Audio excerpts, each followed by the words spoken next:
Hello students, আশা করি তোমরা ভালোই আছো এবং তোমরা লেখাপড়ার সাথেই আছো। তোমাদের মাধ্যমিক দিন দিন প্রতিদিন যা মাত্রই 24 ঘন্টা করে এগিয়ে আসছে, সুতরাং শেষের ঘন্টা বেজে গেছে। মাধ্যমিকের জন্য তোমাদের জোর কদমে প্রস্তুতি চলছে। ইতিমধ্যে আমার কথা অনুযায়ী আমি তোমাদেরকে চেষ্টা করেছিলাম এক এক করে সমস্ত কিছু দেওয়ার। ফিজিক্যাল সায়েন্সের ধীরে ধীরে করে পার্ট পার্ট করে তোমাদের সাজেশনগুলো দিচ্ছিলাম। অ্যাকচুয়াল আমি এটাকে সাজেশন বলবো না, লাস্ট মিনিট তোমরা যেগুলোকে দেখে যাবে সেই বিষয়গুলো থেকে তোমরা দিচ্ছিলাম, যেগুলো দেখলে পারে তোমাদের কোনো রকম কোনো স্কিপ হবে না এবং তোমরা 100% তোমরা তোমাদের কমনটা পেয়ে যাবে। ঠিক সেই রকম সাজেশন আমি ইতিপূর্বে দিয়ে দিয়েছি, কিন্তু আমি একটা পার্টের এখনো দিইনি, সেটা আমার অজান্তেই ছিল।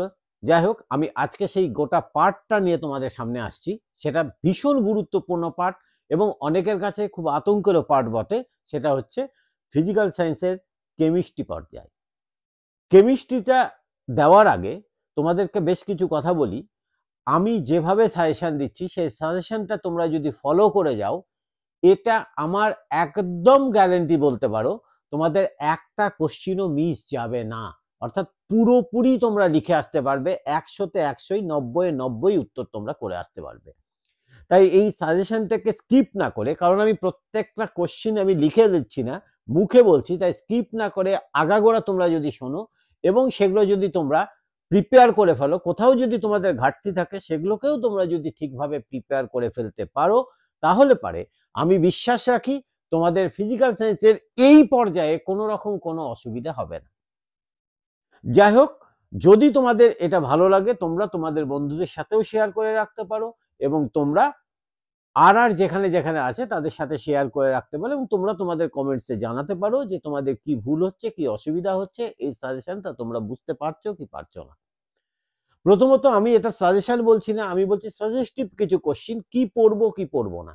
ফিজিক্যাল সায়েন্সের বিশাল একটা ভার্স চ্যাপ্টার, তোমরা জানোই তোমাদের সবচেয়ে মানে মাথা ব্যথার কারণ হয়ে দাঁড়ায় ফিজিক্যাল সায়েন্স। কিন্তু আমি মনে করি ফিজিক্যাল সায়েন্সের এই পার্টটা যদি তোমরা ভালো করে দেখো, তাহলে পারে এই কেমিস্ট্রি পর্যায়ের 39 মার্কসের জন্য তোমাদের আর কোনো দিকে ফিরে তাকাতে হবে না। তোমরা এতদিন অবধি আমার স্থির বিশ্বাস যে তোমরা নিজেদেরকে নিজেরা প্রিপেয়ার করে ফেলেছো, তবুও শেষ মুহূর্তে তোমরা এই বিষয়গুলোতে একটু করে চোখ বুলিয়ে দেখতে পারো। তাই তোমরা কি দেখবে, এটা বলার আগে আমি বরাবরের মতো আবারও বলে দিচ্ছি যে সিলেবাসটা যদি আমাদের মাথার মধ্যে না থাকে, তাহলে পারে কিন্তু আমরা কি পড়বো কি পড়বো না সেটা বুঝতেই পারছি না। যাই হোক, কেমিস্ট্রি পর্যায়ে ক্লাস 10-এ অর্থাৎ মাধ্যমিকে যারা বসছো তাদেরকে মোটের উপর 6টা চ্যাপ্টার আসছে। এটা পুরোপুরি কেমিস্ট্রি। কেন পুরোপুরি কেমিস্ট্রি বলছি, কারণ তেজস্ক্রিয়তা যেটা আছে সেটাও কিন্তু কেমিস্ট্রির একটা পর্যায়। এটা কেমিস্ট্রির মধ্যেও পড়ে, ফিজিক্সের মধ্যেও পড়ে। তাই সেই পর্যায়ে অবধি অলরেডি আমি দিয়ে ফেলেছি আগেই সাজেশন। আমার পুরনো সাজেশনের এপিসোডে গেলে তোমরা সেটা খুঁজে পাবে। যাই হোক, আমি যেটা কেমিস্ট্রির পুরোপুরি দিচ্ছি আজকে, পর্যায় সারণী থেকে শুরু করে জৈব রসায়ন অবধি তোমাদের দিচ্ছি। তো পর্যায় সারণীতে প্রথমেই আমরা জেনে নিই আমাদের কি টাইপের কোশ্চিন আসতে পারে। পর্যায় সারণী থেকে মোট নাম্বার আমাদের নির্ধারিত হচ্ছে 6, অর্থাৎ 6 মার্কই তোমাদের উত্তর করতে হবে। এই বিষয়গুলো যদি না জানো তাহলে পারে তোমাদের কিন্তু কোনো কোনো পর্যায়ে তোমাদের অ্যান্সার ছেড়ে আসতে হবে। দেখো, পর্যায় সারণীতে তোমাদের এমসিকিউ আসবে একটা, ভিএসএ আসবে দুটো, শর্ট অ্যান্সার টাইপ কোনো কোশ্চিন আসবে না, লার্জ অ্যান্সার টাইপ আসবে 3 নাম্বারের একটা কোশ্চিন, টোটাল 6। এই 3 নাম্বারের কোশ্চিনটা জেনারেলি 3 পুরোপুরি থাকে না, 2+1 থাকে বা 1+1+1 থাকে। প্রত্যেকটার ক্ষেত্রেই জেনারেলি তাই হয়। শুধুমাত্র কোন জায়গাটাতে তোমাদের পুরোপুরি 3-এ 3 নাম্বারের কোশ্চিন আসতে পারে, সেটা তাও কিভাবে আসতে পারে সেটা বলে দিচ্ছি। আয়নীয় সমযোজী বন্ধন থেকে তোমাদের এমসিকিউ থাকবে একটা, ভিএসএ থাকবে দুটো, শর্ট অ্যান্সার টাইপ থাকবে দুটো। এখানে কোনো লার্জ অ্যান্সার টাইপ অর্থাৎ 3 নাম্বারের জায়গায় আর কোনো কোশ্চিন থাকছে না। তড়িৎ প্রবাহ রাসায়নিক বিক্রিয়াতে তোমাদের যে কোশ্চিনটা আসবে এবারের মাধ্যমিকে, সেটা হচ্ছে এমসিকিউ থাকবে একটা, ভিএসএ কোশ্চিন থাকবে দুটো এবং 3 নাম্বারের একটা কোশ্চিন থাকবে, এটাও 2+1 হবে। রাসায়নিক শিল্পে অজৈব রসায়ন, এখানে থাকবে এমসিকিউ থাকবে একটা, ভিএসএ থাকবে দুটো, শর্ট অ্যান্সার টাইপ থাকবে একটা কোশ্চিন 2x1 আর লার্জ অ্যান্সার 3x1।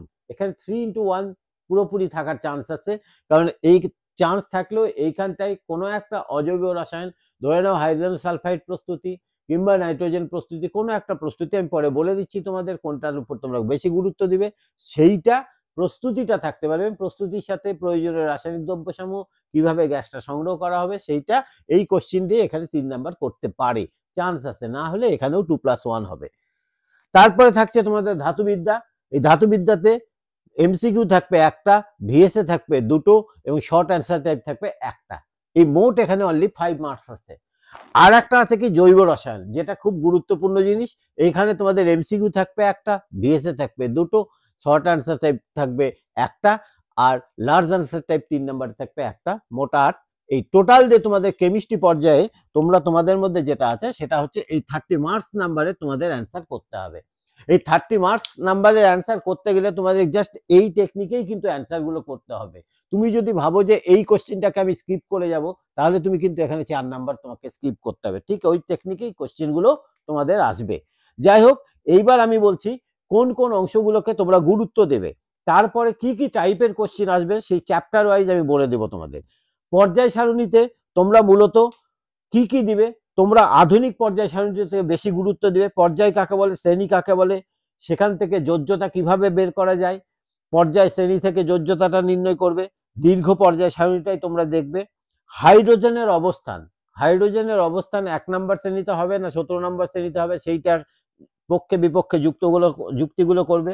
সন্ধিগত মৌলের নাম, অবস্থান, কেন তাদের বলা হয় সন্ধিগত মৌল, পর্যায় বরাবর পারমাণবিক ব্যাসার্ধ, আয়নন শক্তি, তড়িৎ-ঋণাত্মকতা, জারণ বিজারণ ধর্ম, এই সমস্ত পর্যায় বরাবর শ্রেণী বরাবর কিভাবে পরিবর্তিত হয়, এই বিষয়টা তুমি পর্যায় সারণী থেকে তোমরা দেখে রাখলে 6 মার্কস তোমরা পেয়ে যাবে।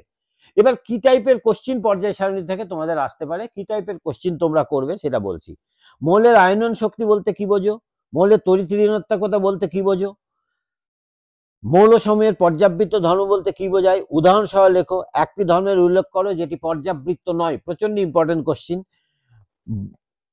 BrFiCl কে, হ্যাঁ, অর্থাৎ ব্রোমিন, ফ্লোরিন, আয়োডিন, ক্লোরিনকে অধাতব ধর্মের নিম্নক্রম অনুসারে পরমাণুর আকারের ঊর্ধ্বক্রম অনুসারে সাজাও। প্রদত্ত মৌলগুলির ক্রম হ্রাসমান পরমাণুর আকার অনুযায়ী সাজাও। সেখানে দিল অক্সিজেন, কার্বন, ফ্লোরিন, লিথিয়াম, এই সমস্ত দিয়ে দিল। বেশ কিছু মৌল দিয়ে বলতে পারে কোন শ্রেণীতে অবস্থান করে, যেমন oxygen, chlorine, carbon, helium, iodine, sodium, hydrogen, নিষ্ক্রিয় গ্যাস, হ্যালোজেন মৌল কোন শ্রেণীতে অবস্থান করে। দীর্ঘ পর্যায় সারণীর ক্ষেত্রেই তোমাদের এই কোশ্চেন গুলো আসার চান্সটা বেশি আছে। আর কি করবে, সন্ধিগত মৌলের কয়েকটি বৈশিষ্ট্য লেখো। মুদ্রা ধাতু কাকে বলে, সন্ধিগত মৌল কাকে বলে, উদাহরণ দাও। বিরল মৃত্তিকা মৌল কাকে বলে, এরূপ নামকরণের কারণ কি। 1A শ্রেণীর মৌলগুলির সঙ্গে হাইড্রোজেনের ধর্মের পার্থক্য উল্লেখ করো। হাইড্রোজেনের সঙ্গে হ্যালোজেন মৌলের সাদৃশ্য বলো। নোবেল গ্যাস কাকে বলে, OTEACS এদের ক্রমবর্ধমান তড়িৎ ঋণাত্মকতা, জ্বালন ধর্ম এবং ধাতব ধর্মের ক্রম অনুসারে সাজাও। এই টাইপের কোশ্চিন গুলো তোমাদের পর্যায় সারণী থেকে আসার চান্স আছে। আর একটা বড় কোশ্চিন আছে, সেই বড় কোশ্চিন এই টাইপের কোশ্চিন একটা আসতে পারে, মানে আমি জাস্ট একটা কোশ্চিন উদাহরণ দিচ্ছি, এরকম আরো 2-3টে তোমরা তৈরি করে রাখবে। ধরে নাও কোশ্চিনটা এরকম, ABC 3টে মৌল, তাদের পারমাণবিক সংখ্যা যথাক্রমে 6, 8 এবং 10। 1 নাম্বার কোশ্চিন, কোনটির তড়িৎ ঋণাত্মকতার মান সর্বোচ্চ। 2 নাম্বার, কোনটির আয়নন বিভব সর্বোচ্চ। 3 নাম্বার, কার বিজারণ ক্ষমতা সর্বোচ্চ। 4 নাম্বার, কোনটি নিষ্ক্রিয় মৌল। 5 নাম্বার, কোন মৌলটি পরমাণুর আকার সবচেয়ে বেশি। 6 নাম্বার, কোনটির পরমাণুর আকার সবচেয়ে কম।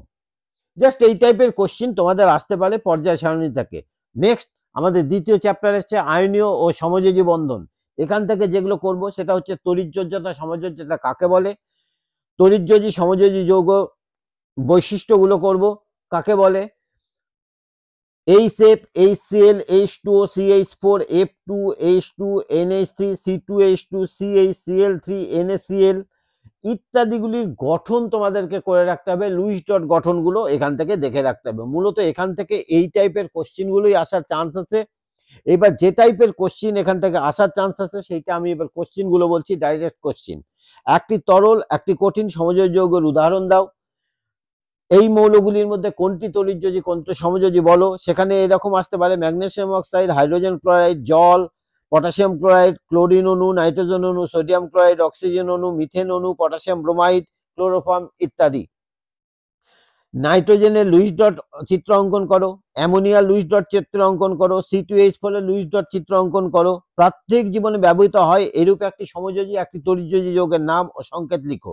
এই টাইপের কোশ্চিন তোমাদের এখান থেকে আসার চান্স আছে বেশি, তোমরা এগুলো একটু প্রিপেয়ার করে রাখবে। নেক্সট আমরা বলছি 3 নাম্বার কোশ্চিন, 3 নাম্বার চ্যাপ্টার তড়িৎ প্রবাহ ও রাসায়নিক বিক্রিয়া। এই তড়িৎ প্রবাহ রাসায়নিক বিক্রিয়া থেকে তোমরা দেখতেই পাচ্ছ তোমাদের 6টা নাম্বার আছে। এখানে তোমরা কি কি করবে, তীব্র তড়িৎ বিশ্লেষ্য, মৃদু তড়িৎ বিশ্লেষ্য পদার্থ কোনগুলো এবং কাকে বলে সেটা দেখবে, আয়ন কাকে বলে, তারপরে ক্যাথোড অ্যানোড ভোল্টামিটার এগুলোর সংজ্ঞা তোমরা একটু করবে, ক্যাটায়ন অ্যানায়নের সংজ্ঞাগুলো করবে, তড়িৎ লেপন কাকে বলে তার সংজ্ঞা করবে, লোহার উপর তামার, পিতলের উপর নিকেলের, পিতলের উপর সোনার, লোহার উপর রূপার এগুলোর প্রলেপ দিতে ক্যাথোড কাকে অ্যানোড কাকে তড়িৎদান হিসেবে তড়িৎ বিশ্লেষ্য পদার্থ হিসেবে কি ব্যবহার করা হয় সেটা একটু দেখব। ধাতু নিষ্কাশন করা হয়, ধাতু নিষ্কাশন করতে কোন ধাতু কিভাবে নিষ্কাশন করা হয় সেটা 2-1টার ক্ষেত্রে আমাদের দেখে রাখতে হবে। এখান থেকে যে প্রশ্নগুলো তোমরা পড়তে পারো সেই প্রশ্নগুলো আমি বলছি। তড়িৎ বিশ্লেষণের সময় কোন ইলেকট্রোডকে ক্যাথোড বলা হয়? একটি অবিশুদ্ধ কপার দণ্ড থেকে তড়িৎ বিশ্লেষণ পদ্ধতিতে বিশুদ্ধ কপার প্রস্তুতিতে ক্যাথোড অ্যানোড ও তড়িৎ বিশ্লেষ্য রূপে কি কি ব্যবহার করা হয়? প্রদত্ত মৌলগুলি তড়িৎ বিশ্লেষ্য তড়িৎ বিশ্লেষ্য চিহ্নিত করো বলে সেখানে তোমাদের নাম দেওয়া থাকতে পারে, 2-3টে থাকতে পারে বা একটাও থাকতে পারে। চিনির জলীয় দ্রবণ, গলিত সোডিয়াম ক্লোরাইড, তরল HCl, পারদ, কেরোসিন, গলিত পটাশিয়াম ক্লোরাইড, গলিত কস্টিক পটাশ, গ্রাফাইট, পেট্রোল ইত্যাদি এরকম থাকতে পারে। তড়িৎ বিশ্লেষণ পদ্ধতিতে লোহার চামচের উপর নিকেলের প্রলেপ দিতে তড়িৎ বিশ্লেষ্য ক্যাথোড অ্যানোড রূপে কি ব্যবহার করব? তড়িৎ লেপন পদ্ধতিতে লোহার উপর তামার প্রলেপ দিতে তড়িৎ বিশ্লেষ্য ক্যাথোড রূপে কি ব্যবহার করব? সব ক্ষেত্রেই সেখানে আমাদের বলে দিতে হবে যে তড়িৎ বিশ্লেষ্য পদার্থ রূপেও কি ব্যবহার করব সেটি যেন আমরা একটু পড়ে রাখি। অ্যানোড মাঠ কি, এর গুরুত্ব কি? লোহার চামচের উপর সোনার প্রলেপ দিতে ক্যাথোড অ্যানোড তড়িৎ বিশ্লেষ্য পদার্থ রূপে কি ব্যবহার করব? অ্যালুমিনিয়ামের ধাতু নিষ্কাশনের ক্ষেত্রে ব্যবহৃত তড়িৎদ্বার এবং তড়িৎদ্বারের সংঘটিত বিক্রিয়া লেখো। খুব ইম্পর্টেন্ট। বিশুদ্ধ জলে অল্প পরিমাণ সালফিউরিক অ্যাসিড যোগ করলে উৎপন্ন দ্রবণের তড়িৎ পরিবাহিতা বিশুদ্ধ জলের থেকে বেশি হয় কেন? চিনির জলীয় দ্রবণ তড়িৎ পরিবহন করতে পারে না কিন্তু সোডিয়াম ক্লোরাইডের জলীয় দ্রবণ পারে কেন? সব তড়িৎ বিশ্লেষ্য পদার্থ তড়িৎ পরিবাহী নয়, তড়িৎ পরিবাহী কিন্তু সব তড়িৎ পরিবাহী তড়িৎ বিশ্লেষণ নয় কেন? ব্যাখ্যা করো। এই কোশ্চিনগুলো এই চ্যাপ্টার থেকে মোস্ট ইম্পর্টেন্ট। নেক্সট আমি বলছি পরের যে চ্যাপ্টারটা আছে তোমাদের রাসায়নিক শিল্প অজৈব রসায়ন, খুব ইম্পর্টেন্ট চ্যাপ্টার। আমার মনে হয় ছাত্রছাত্রীদের কাছে এটা অন্যতম কঠিনতম চ্যাপ্টার কেমিস্ট্রির, কারণ এখানে প্রচুর রিয়াকশন পড়তে হয়। প্রত্যেকটা অ্যান্সারের ক্ষেত্রে যদি রিয়াকশনটা না লিখি তাহলে উত্তরের কিন্তু তোমাদের নাম্বার কাটা যেতে পারে। তোমরা দেখতেই পাচ্ছ হয়তো 1 নাম্বারে তোমাদের কাটা যাবে না, এই 1 নাম্বারেও কাটা যাবে না, শুরু হবে এখান থেকে। এই 5 নাম্বারের মধ্যে তোমাদের যদি রিয়াকশন না দাও তাহলে পারে নাম্বার কাটা যাওয়ার চান্সটা সমূহ থাকছে। এইখান থেকে তোমরা যেই জায়গাগুলো পড়বো সেটা হচ্ছে অ্যামোনিয়া, হাইড্রোজেন সালফাইড, এই দুটোর মেনলি কি দ্রব্য লাগে, রাসায়নিক বিক্রিয়া শর্ত এবং এদের শুষ্ককরণ করতে কি লাগে এই বিষয়গুলো দেখে রাখতে হবে। অ্যামোনিয়ার বীজাণু ধর্ম, তারপরে অ্যামোনিয়া লিক করলে পারে কি সতর্কতা অবলম্বন করব, কিছু অজৈব সারের নাম, তাদের সংকেত, হেবার পদ্ধতিতে অ্যামোনিয়া প্রস্তুতি, ইউরিয়ার ব্যবহার, এগুলো আমরা পড়ব। আর যেটা করব সেটা হচ্ছে কিছু কিছু রিয়াকশন করব। কপার অক্সাইডের সাথে অ্যামোনিয়া, লেড অক্সাইডের সাথে অ্যামোনিয়া, ফেরিক ক্লোরাইডের সাথে অ্যামোনিয়াম হাইড্রক্সাইড, অ্যালুমিনিয়াম ক্লোরাইডের সাথে অ্যামোনিয়াম হাইড্রক্সাইড, পটাশিয়াম ডাইক্রোমেটের সাথে সালফিউরিক অ্যাসিড এবং হাইড্রোজেন সালফাইড বিক্রিয়া করে কি তৈরি করে, হাইড্রোজেন সালফাইডের শনাক্তকরণ করব, নাইট্রোলিম কি সেটা করব। আর এখান থেকে 3টে অ্যাসিড আছে তোমাদের, হাইড্রোক্লোরিক অ্যাসিড, নাইট্রিক অ্যাসিড এবং সালফিউরিক অ্যাসিড, এগুলো শিল্প প্রস্তুতির নীতিটা তোমরা দেখে রাখবে এবং সাথে রিয়াকশন। এইবার কি টাইপের কোশ্চিন এখান থেকে আসতে পারে, সরাসরি কোশ্চিনের কথা যদি বলি তাহলে বলবো হেবার পদ্ধতিতে অ্যামোনিয়ার শিল্প উৎপাদনের শর্তাবলী ও সমিত রাসায়নিক সমীকরণ লিখো। পরীক্ষা গেলে অ্যামোনিয়া গ্যাস প্রস্তুতির প্রয়োজনীয় রাসায়নিক দ্রব্য, বিক্রিয়া শর্ত, রাসায়নিক সমীকরণ লেখো। গ্যাসটিকে কিভাবে সংগ্রহ করবে, লাইকার অ্যামোনিয়া কি, অ্যামোনিয়া গ্যাসকে হাইড্রোজেন ক্লোরাইডের সংস্পর্শে আনলে কি ঘটে, সমীকরণ দাও। নেসলার বিকারক কি, প্রচন্ড ইম্পর্টেন্ট, সংকেত কি, উপযুক্ত রাসায়নিক বিক্রিয়ার সাহায্যে দেখাও। অ্যামোনিয়া একটি বিজারক পদার্থ, অ্যামোনিয়াটা মোদ্দা কথা এবারের জন্য প্রচন্ড ইম্পর্টেন্ট। রসায়নগারে নেসলার বিকারকের গুরুত্ব, উত্তপ্ত লেড অক্সাইডের উপর দিয়ে অ্যামোনিয়া গ্যাস চালনা করলে কি হবে বিক্রিয়া সহ বলো। অ্যামোনিয়া গ্যাসকে গাঢ় সালফিউরিক অ্যাসিড বা ফসফরাস পেন্টক্সাইড বা ক্যালসিয়াম ক্লোরাইড দ্বারা শুষ্ক করা যায় না কেন? ক্যালসিয়াম অক্সাইড দ্বারা শুষ্ক করা যায় কেন? লাইকার অ্যামোনিয়া বোতল ঠান্ডা করে খুলতে হয় কেন? কপার সালফেটের জলীয় দ্রবণে হাইড্রোজেন সালফাইড চালনা করলে কি হবে? হাইড্রোজেন সালফাইডের বীজাণু ধর্মের একটা উদাহরণ দাও। ক্রিপস যন্ত্রে প্রস্তুত করা যায় এমন দুটো গ্যাসের নাম লিখো। হাইড্রোজেন সালফিউরিক অ্যাসিড দ্বারা অম্লীকৃত পটাশিয়াম ডাইক্রোমেটের দ্রবণে হাইড্রোজেন সালফাইড পাঠানো হলে কি ঘটবে? রাসায়নিক সমীকরণ সহ লিখো। সিলভার নাইট্রেটের জলীয় দ্রবণে হাইড্রোজেন সালফাইড গ্যাস চালনা করলে কি ঘটে? সমীকরণ সহ লিখো। কি ঘটে যখন আম্লিক পটাশিয়াম পারম্যাঙ্গানেট দ্রবণে হাইড্রোজেন সালফাইড গ্যাস চালনা করা হয়? ক্রিপস যন্ত্রে হাইড্রোজেন সালফাইড উৎপাদনের সুবিধা কি? হাইড্রোজেন সালফাইডে সালফার আছে কিভাবে প্রমাণ করবে? হাইড্রোজেন সালফাইডের সংস্পর্শে রৌপ্য মুদ্রা কালো হয়ে যায় কেন? হাইড্রোজেন সালফাইডকে শুষ্ক করতে ক্যালসিয়াম অক্সাইড বা পোটাশিয়াম ব্যবহার করা হয় না কেন? নাইট্রোলিম কি, এর ব্যবহার লিখো। সক্রিয় নাইট্রোজেন কি, তরল নাইট্রোজেনের ব্যবহার লিখো। হাইড্রোজেন ক্লোরাইড গ্যাসকে জলের নিম্ন অপসারণ দ্বারা সংগ্রহ করা যায় না কেন? স্পর্শ পদ্ধতিতে এসও থেকে সরাসরি জলে দ্রবীভূত করা যায় না কেন? অসওয়াল পদ্ধতিতে নাইট্রিক অ্যাসিড কিভাবে প্রস্তুত করা হয়? ধূমায়মান নাইট্রিক অ্যাসিড কি? সালফার প্রস্তুতি সালফার থেকে শুরু করে স্পর্শ পদ্ধতিতে সালফিউরিক অ্যাসিড প্রস্তুতির শর্তগুলি লিখো। অম্লরাজ কি, এর ব্যবহার কি? এই কোশ্চিনগুলো এই চ্যাপ্টার থেকে তোমাদের করে রাখতে হবে। নেক্সট তোমাদের চ্যাপ্টার হচ্ছে ধাতুবিদ্যা। এখানে তোমাদের নাম্বার হচ্ছে 5।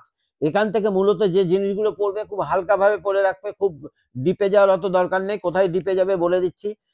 Fe, Cu, Zn অ্যালুমিনিয়াম প্রত্যেকের দুটো করে আকরিক এবং তাদের সংকেত, ধাতু সংকরের নাম, বিভিন্ন মৌলগুলোর ধাতু সংকরের নাম এবং তাদের উপাদান খুব ইম্পর্টেন্ট, এটা ভালো করে রাখবে। তাদের ব্যবহার কি, গ্যালভানাইজেশন কাকে বলে, কেন গ্যালভানাইজেশন করা হয়, আর জারণ বিজারণ বিক্রিয়া, এটা তোমরা সেটা করবে যে জারণ বিজারণ বিক্রিয়া আগের মতো করে না করে জারণ বিজারণ একটু অন্যভাবে করবে, অর্থাৎ ইলেকট্রন বিনিময়ের মাধ্যমে যে জারণ বিজারণ হয় সেইটা তোমরা একটু দেখে রাখবে। সরাসরি আসছি এবার কোশ্চিনে। আর ধাতু নিষ্কাশন পদ্ধতি এখান থেকে যদি করো, ধাতু নিষ্কাশন পদ্ধতিতে কার্বন বিজারণ, থার্মিট পদ্ধতি, তড়িৎ বিজারণ পদ্ধতিতে কোন কোন ধাতু নিষ্কাশন করা হয় তাদের ব্যবহার, এটা একটু পড়ে রাখবে। আর তামার উপরে, তামা বায়ুতে রাখলে সবুজ ছোপ পড়ে কেন? জিঙ্ককে বায়ুতে রাখলে সাদা আস্তরণ পড়ে কেন? মানবদেহে অ্যালুমিনিয়াম, জিঙ্ক, কপারের কি কি ক্ষতিকারক প্রভাব পড়ে? সেই কোশ্চিনগুলোকে একটু এই চ্যাপ্টার থেকে রেডি করে রাখার চেষ্টা করবে। দু একটা কোশ্চিন বলে দিচ্ছি, তাহলে বুঝতে পারবে। প্রদত্ত ধাতুগুলির দুটি করে আকরিকের উদাহরণ দাও। Zinc, iron, aluminium, copper. জারণ বিজারণ বিক্রিয়ার সাহায্যে ইলেকট্রন তত্ত্বের ভিত্তিতে নিচের কোনটি জারণ কোনটি বিজারণ হয় সেই বিক্রিয়া দেখাও। বিক্রিয়াটা আমি বললাম না, জাস্ট এই টাইপের বিক্রিয়া দু একটা করে রাখবে যেটা আসার চান্স আছে। স্টেনলেস স্টিল বা কলঙ্কি ইস্পাত কি, এর ব্যবহার কি, এর উপাদানগুলি লিখো।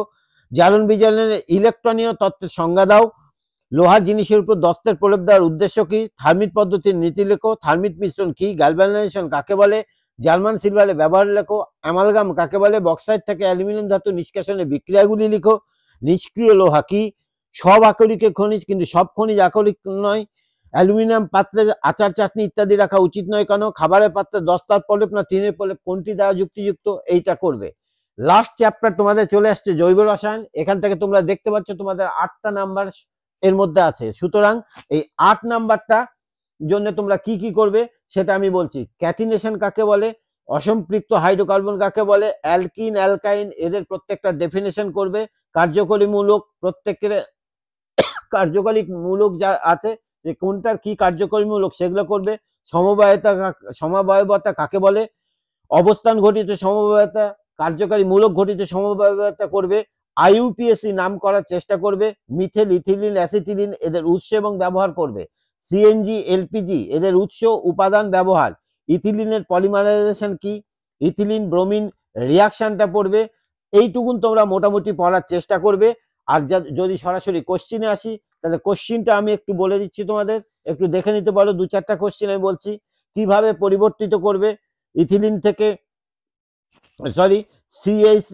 C2H2 থেকে C2H6 কিভাবে পরিবর্তিত করবে এগুলো একটু দেখে নেবে। নিচের প্রত্যেকটির একটা করে ব্যবহার। Methylated spirit, vinegar, ethylene, acetylene, টেফলনের মলমার কি? এলপিজি, সিএনজির মুখ্য উপাদানগুলির নাম লেখো। তরল ব্রোমিনে অতিরিক্ত পরিমাণ অ্যাসিটিলিন চালনা করলে কি হবে? গঠনগত সমবায়তার উদাহরণ দাও। ইথিলিনের পলিমারের নাম কি? মিথেন প্রস্তুতি পারমাণবিক দ্রব্য কি? অ্যাসিটিন প্রস্তুতি পারমাণবিক দ্রব্য কি? 3টি কার্বন পরমাণুযুক্ত একটি কার্বক্সিলিক অ্যাসিডের গঠন লেখো। সমবায়তা কাকে বলে? অ্যাসিটিন থেকে ইথিলিন কিভাবে প্রস্তুত করবে? কার্যকরী মূলক ঘটিত সমবায়তা বলতে কি বোঝো? সমগণীয় শ্রেণী কাকে বলে? আর পিভিসির ব্যবহার উল্লেখ করো। ভিনিগার কি? জৈব অভঙ্গুর পলিমার বলতে কি বোঝো? আর কয়েকটা আইইউপিএসসি নাম তোমাদের রেডি করে রাখতে হবে। এই মোটামুটি কোশ্চেনগুলো তোমরা যদি করো, আমি বুঝতে পারছি যে ভিডিওটা বেশ কিছু বড় হলো, কারণ এখানে 6টা চ্যাপ্টার আছে, তাই একটু বড় করতে হলো। তোমরা স্কিপ না করে এই কোশ্চেনগুলো যদি করতে পারো, তাহলে আমি এইটুকুনি অ্যাসিওর তোমাদের করতে পারি, তোমাদের ফিজিক্যাল সায়েন্সের কেমিস্ট্রি পার্টের 19 মার্কের এটা একদম আমার লিখে দেওয়া 100% গ্যারেন্টি তোমাদের থাকছে। এর বাইরে তোমাদের কোনো প্রশ্ন করতে হবে না, তোমরা পুরোপুরি কোশ্চিন কমন পাবে। আশা করি তোমাদের বাদ বাকি অঙ্কেরও আমি 2টো পার্টের আমি এখনো দিইনি, আগামী দিন সেই সাজেশনটা তোমাদের সামনে নিয়ে আসবো। তোমরা আমাদের সাথে থাকো। আর তোমাদের যদি কোনো রকম কোনো অসুবিধা হয়, তোমরা কমেন্টে এটা জানাবে। আশা করি এই এপিসোড তোমাদের ভালো লাগবে এবং উপকৃত হবে। তোমাদের পড়াশোনা কেমন চলছে সবকিছু জানিয়ে তোমরা কমেন্টস করো। ধন্যবাদ।